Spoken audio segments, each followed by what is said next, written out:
In this video, we're going to go over how to solve logarithmic equations that are being rewritten in exponential form. Now, here's the idea we're going to use. That is, you can rewrite a logarithmic equation as an exponential equation. The base will remain the same. The exponent you're looking for will become an exponent. And the argument will be written on the right side of the equality symbol. You'll need to memorize this in order to use the idea we use for this video. I'll do a couple so you can see the way the process works. For this equation, I'd return to this idea. I'd notice that my base is 2, my exponent is 3, and my argument is y. So I would rewrite this as 2 cubed equals y. And then, of course, once we simplify 2 cubed, we'll get 8. Now, one thing about this idea is you can't rewrite into exponential form until you have isolated the logarithmic term or factor. In this case, I'd first have to subtract 6 from both. Now I can use our idea of rewriting from logarithmic form to exponential form, keeping in mind that this is base 10. So I would write 10 cubed equals y minus 20, and then I'd solve for y. 10 cubed is 1,000. I'd add 20 to both the left and right expression, and I'd simplify. Here's one for you to try. Well, first I'll have to isolate the logarithmic factor. That would mean dividing both expressions by 15. Next, I have isolated the logarithmic factor, and so I can rewrite into exponential form as 5 with an exponent of 4 is equal to n plus 600.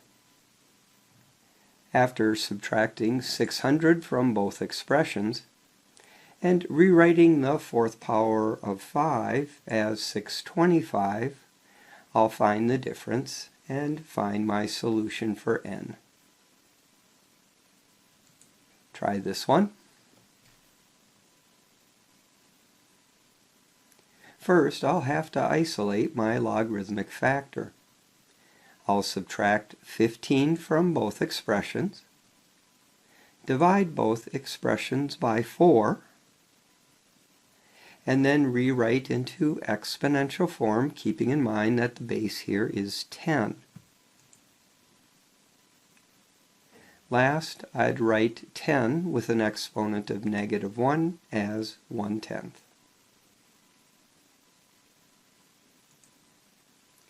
Try this one.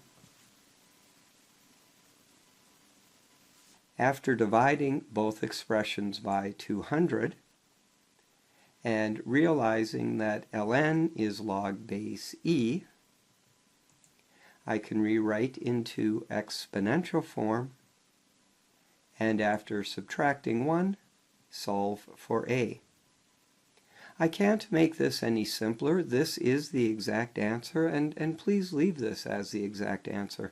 Sometimes students feel a need to write them into decimal form, and you can't. You'll get an approximate value, but you won't get the exact value, which e squared minus 1 actually is.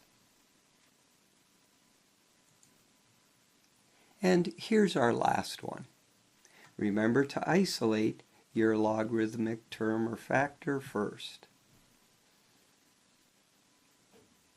To isolate my logarithmic factor, I would first subtract 4 from both. I would then multiply both expressions by 2. I have now isolated my logarithmic factor, so I can rewrite into exponential form. 2 with an exponent of negative 4 is 1/16. Since my denominators match, my numerators must also match for my values to be equal.